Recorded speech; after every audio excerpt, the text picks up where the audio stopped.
Diwali special 100% सगळ्यांना आवडणारी बेसन शेव आपण इथं बनवतोय। एकदम बनवायला सोपी पद्धत आहे। अर्धा किलो बेसन मी बाजारातलंच घेतलेलं आहे। ते आपण इथे व्यवस्थित चाळून घेऊया।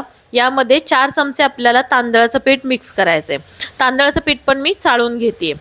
कोरड्या मसाल्यांमध्ये थोडीशी हळद वापरायची म्हणजे शेव जी आहे ती नरम पडत नाही। लाल तिखट चवीनुसार मीठ घातलेलं आहे।